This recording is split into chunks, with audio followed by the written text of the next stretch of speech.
하나님 말씀은 히브리서 1장 4절에서 14절입니다.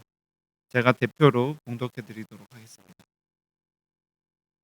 그가 천사보다 훨씬 뛰어남은 그들보다 더욱 아름다운 기름을 기업으로 얻으심이니 하나님께서 어느 때에 천사 중 누구에게 너는 내 아들이라 오늘 내가 너를 낳았다 하셨으며 또 다시 나는 그에게 아버지가 되고 그는 내게 아들이 되리라 하셨느냐.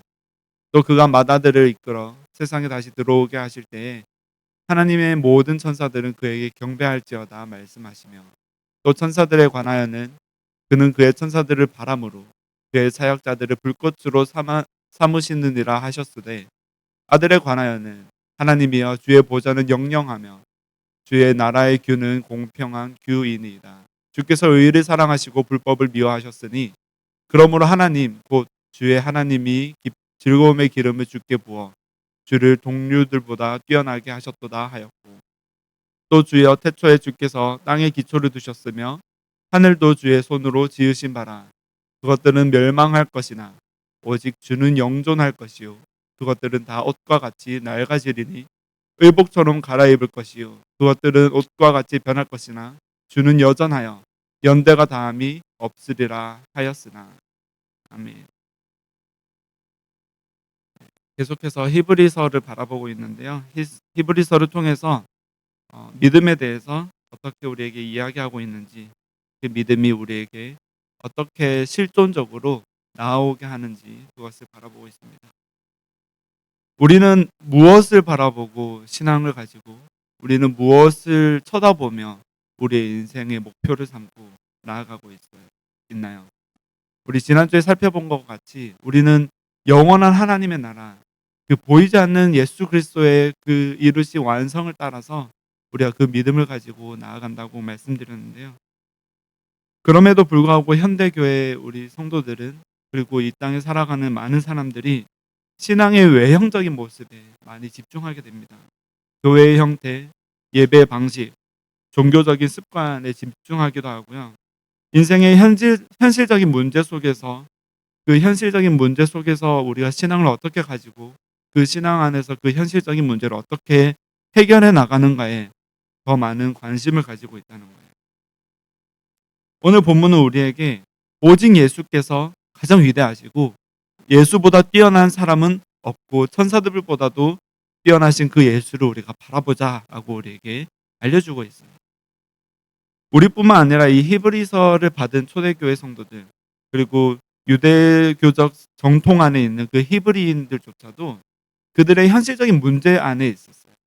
그들 가운데 여전히 성전이 있었고 여전히 희생 제사를 드렸어야만 했고 그 희생 제사를 드리고 있는 와중에 어떻게 자신들이 더욱더 거룩하게 살아갈 수 있는지 어떻게 하나님 앞에서 흠 없이 살아갈 수 있는지 이런 문제에 몰두해 있었다는 거죠. 성전과 제사 제도 그리고 그들의 삶의 문제들 이런 것들에 더욱더 치중해 있었고 어떻게 구별되어 살아갈 수 있는지 그 구약의 언약 안에 여전히 묶여 있었다는 거예요. 그런데 이 구약 안에 묶여 있다고 해서 그들이 과연 믿음 안에서 그 구약을 바라봤느냐? 그것도 아니라 삶의 형태, 눈에 보이는 것들, 그리고 하나님께서 말씀하신 그 순종과 믿음으로 나아가는 것이 아니라 그 제사 그 자체에 집중하며 나아가고 있었다는 거죠. 히브리서 저자는 분명하게 선포하고 있어요. 예수님이 모든 것보다 위대하시며 그분만이 우리가 온전히 바라볼 수 있는 단 유일하신 분이시다라는 것을 증거하고 있습니다. 그렇다면 우리는 어떤 예수를 바라보나요? 어떤 예수를 우리가 믿음으로 고백하고 있고 어떤 예수가 우리 삶에 어떻게 직접적으로 들어와서 우리 안에 작용하고 있느냐 이것을 우리는 질문을 던져야 된다는 거죠. 그리고 우리는 그 예수를 어떻게 믿어야 할까요? 오늘 본문은 우리에게 예수님께서 먼저 나시니라고 이야기하고 있어요. 맏아들이다라고 할 때 first begotten이라고 영어로는 표현되어 있는데 먼저 나시니, 먼저 택함 받은 사람, 먼저 우리보다 먼저 앞서서 하나님께 속한 자, 그 만물 위에 계신 분이심을 우리에게 알려주고 있어요. 그분은 창조 이전부터 계셨고 부활을 통해서 우리에게 새 생명을 주시고요.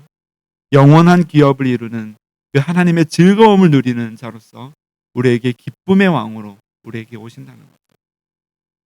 먼저 히브리서 1장 4절을 보면요. 그가 천사보다 훨씬 뛰어남은 그들보다 더욱 아름다운 이름을 기업으로 얻으심이니라고 이야기합니다. 천사보다 더욱 아름다운 이름을 기업으로 얻으셨는데 과연 기업이란 무엇인가요? 그 기업이란 하나님께서 주시는 축복이자 특별한 권리입니다. 신명기에서는 이렇게 이야기하고 있어요. 여호와께서 너희를 택하시고 너희를 쇠풀무 같은 예굽에서 인도하여 내사 자기 기업의 백성이 되게 하셨느니라. 하나님의 기업이 있고 하나님의 기업을 무르게 할, 하나님의 기업을 이어가게 할 자들이 있다는 거예요. 시편에서는 오늘 내가 너를 낳았도다. 너는 내 아들이라. 내게 구하라. 이방 나라를 내 유업으로 주리니라고. 어떻게 이방 나라가 기업이 되고 유업이 될 수 있을까요? 예수님은 단순히 어떤 선지자적으로서 우리 앞에서 먼저 행해서 우리가 그 모범을 따라가는 어떤 허상이 아닙니다. 그는 실존이요. 그는 진리요. 그는 길이요. 생명이고 빛이고 하나님의 영광의 광채라고 증언하고 있어요. 하나님께서 내 아들이라 오늘 내가 너를 낳았도다라고 오늘 5절에서 말씀하셨다. 바로 그분, 하나님의 영원한 유업을 받으신 왕이신데요. 그 유업이라는 것은 바로 먼저 나신 이 우리에게 하나님 예수님에게 주신 그 이름 맏아들이라고 이야기하신 First begotten 먼저 나신 이로서 그 아름다운 이름을 주셨다는 거예요. 그 먼저 나신 이라는 그 칭호를 주심으로써 그 기업을 있게 하셨다는데 어떤 기업을 있게 하셨는지 우리가 바라보게 되면 하나님께서 만 백성을 모든 인류를 하나님의 곁으로 오게 하시려고 모든 인류를 구원하겠다고 하신 그 기업을 하나님께서 예수 그리스도를 통해 이어가시고 영원한 나라 안에서 영원한 즐거움 속에서 나와 함께 교제하자고 하신 그 유업을 저와 여러분에게 이어가고 계신다는 거죠. 골로새서는 이렇게 증언하고 있어요. 그는 보이지 않는 하나님의 형상이요 피조물보다 먼저 나시니라고 이야기하고 몸인 교회의 머리이신데 그가 근본이시고 죽은 자들 가운데서 먼저 나시니라고 First Begatten에 대해서 이렇게 이야기하고 있습니다.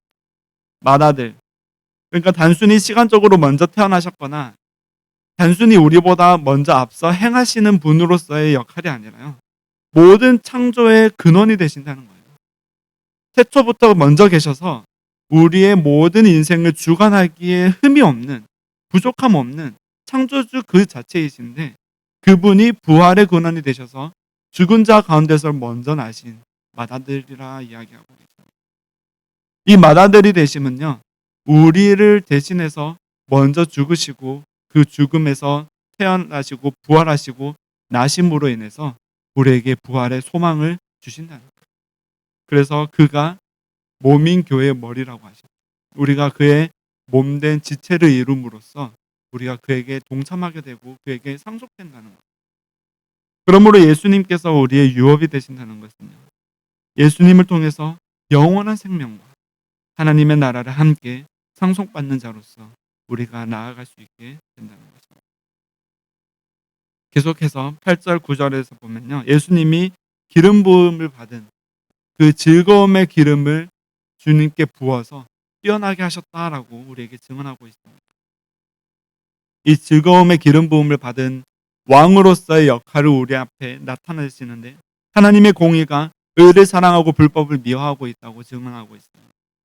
하나님의 공의가 의를 사랑하고 불법을 미워하기 때문에 여전히 죄인된 우리, 여전히 암흑 가운데 여전히 우리 힘으로서는 의를 향해서 나아갈 수 없는 불의한 자들을 향해서 하나님의 공의는 분명하게 우리에게 심판을 하실 것이고 우리에게 놓여진 것은 죽음밖에 없어요. 그러나 대장 되신 우리 예수 그리스도께서 맏아들 되신 그리스도께서 앞서 가셨기 때문에 우리는 그 공의 앞에 믿음으로 따라가며 그 즐거움의 기름을 함께 맛보게 된다는 거예요. 그리스도의 희생 제사는요. 우리를 그 안에 참여시키고 우리를 그냥 방관자로서 아니면 제3자로서 하나님의 그 일하시는 것을 그냥 구경하는 구경꾼으로서 살아가는 것이 아니라 오직 그 제사에 함께 들어감으로써 믿는 자로 하여금 그 유산을 함께 상속받게 하고 계십니다. 그래서 우리가 예수님을 믿을 때요, 단순한 의무감이나 두려움이나 어떤 단순한 어떤 종교 생활로서 예수님을 따라가는 것이 아니라 우리 인생의 본질로서 예수님을 따라가는 거예요. 우리 인생의 본질로서 즐거움의 기름을 부음을 받은 그 즐거움의 왕, 기쁨의 왕이 우리 삶에 오셔서 우리 삶에 주관하시고 우리 삶을 인도하셔서 우리 믿음의 그 본질, 우리 믿음의 그 근원을 우리에게 알려주신다는 거죠. 누가복음에서 이렇게 증언하고 있습니다. 보라, 내 문안하는 소리가 내 귀에 들릴 때 아이가 내 복 중에서 기쁨으로 뛰노는도다. 예수님께서는 이 땅에 회개하라, 천국이 가까이 왔느니라 선포하며 이 땅에 오셨는데 그 안에 참 기쁨이 있다는 거예요. 기쁨으로 오셨어요. 평안으로 오셨고요. 평안의 왕이 되셨고 샬롬의 왕 되신 예수 그리스도께서 우리에게 주시는 것은 재앙이 아니라 평안이요 말씀하신 것 같이 우리에게 주시는 것은 그 참 기쁨으로 우리가 그 유산 상속을 이어받아 하나님 앞에 하나님 안으로 하나님 나라 그 안으로 들어가게 하신다는 거죠. 사도행전에서는 이렇게 이야기합니다. 성전에 모이기를 힘쓰고 이제 초대교회가 생성될 때 일이죠. 집에서 떡을 떼며 기쁨과 순전한 마음으로 음식을 먹고 기쁨과 순전한 마음으로 기쁨과 이 순종하는 마음으로 순복하는 마음으로 가장 우리의 그 순종하는 하나님을 사랑하는 우리의 그 마음을 들여서 예수님께 속한 자 되어서 함께 지체되어서 함께 떡을 나누고 잔을 나누며 그 하나님의 예수 그리스도의 그 희생 제사에 우리가 함께 참여하는 우리의 삶으로 나아가게 됩니다. 예수님이 우리의 왕이시라는 것은요, 이제는 우리의 무거운 짐은 다 벗어버리고 우리 대신해서 모든 짐을 짊어지고 가신 그 어린 양의 희생 제사를 바라보며 우리는 이제 참된 기쁨으로 그 즐거움으로 우리가 나아가게 된다는 거예요. 그러니까 우리가 회개를 하거나 우리가 예수님을 믿거나 우리가 예수님 안에서 들어가게 될 때 우리의 역할은요, 우리가 무단히 애를 써가지고 그 모든 것을 이루어가는 것이 아니라 이미 이루어 놓으신 그 하나님의 나라에 우리가 들어감으로써 그것을 믿음으로써 하나님 앞에 나아갈 수 있게 된다는 거죠. 그리스도께서 모든 짐을 짊어지고 가셨습니다. 우리는 그분 앞에 우리가 해야 할 일은 하나님, 저는 할 수 없습니다. 우리는 연약해서 우리는 여전히 죄를 짓고 우리는 여전히 회개해야 할 일들이 많고 우리는 여전히 하나님 앞에 나아갈 수 없는 연약한 존재입니다 라고 고백하는 것만으로 우리는 하나님 앞에 나아가는 일이 모두 완성이 돼요. 그 가운데 예수님께서 다 이루시겠다는 거예요. 예수님 앞으로 나아가기만 하면, 예수님 그 옷자락을 믿음으로 만지기만 한다면 우리의 연약함을 하나님 앞에서 다 토로하고 우리의 연약함을 하나님 앞에 내려놓는다는 것은요, 우리의 연약함을 다 인정하고 내가 주인된 삶을 다 내려놓고 내가 주인이 아니라는 것을 하나님 앞에 증언하는 거예요. 하나님 앞에 고백하는 거예요. 하나님만이 나를 살릴 수 있고 하나님만이 나를 회복시킬 수 있고 하나님만이 나의 이 연약한 육체와 지체와 내 영혼을 하나님만이 나를 구원하셔. 하나님밖에 없어요. 예수님밖에 없어요. 이 히브리인들이 천사를 바라본과 그 제사를 바라본과 그들의 경건한 생활을 바라보았던 것처럼 우리가 우리의 삶의 거룩한 제사를 바라보기 시작한다면요, 우리가 말씀을 읽어야 되죠. 우리가 기도를 해야 되죠. 우리가 교회에 나와야 되죠. 우리가 봉사를 해야 되죠. 이 모든 것들로 우리가 완성시키려고 한다면 우리의 구원은 우리에게 속해버려요. 하지만 하나님께 속해 있을 때 우리가 기쁨으로 그것에 참여한다. 우리는 여전히 연약하지만 우리 안에 이루시는 그 하나님을 바라보고 우리가 나아갈 수 있다면 우리가 기도하는 것과 우리가 하나님의 말씀을 듣는 것조차도 그 이후에 나오는 열매로서의 우리 삶에 맺어지는 것이지 우리의 조건이 되지 않는 거예요. 하나님께서는 우리의 모든 짐을 짊어지고 가셨어요. 우리가 짊어질 짐은요, 전혀 없어요. 여전히 그냥 하나님과 예수님과 동행하는 일밖에 우리에게 남아있어요. 우리는 연약하나 먼저 나신 분 예수 그리스도께서 있기 때문에 우리에게 참된 소망이 있어요. 그래서 우리에게 그것이 산 소망이 되고 영원한 소망이 됩니다. 우리가 할 일은 없기 때문이에요. 우리는 오직 그냥 그분 앞에 나아가서 주님, 저 못하겠는데요. 주님, 저 쓰러졌는데요. 주님 거기 계시죠. 주님을 찾는 것, 주님을 갈망하는 것, 우리 마음의 가난한 마음으로 오직 하나님밖에 없다는 그 마음으로 하나님 앞에 나아가는 것입니다.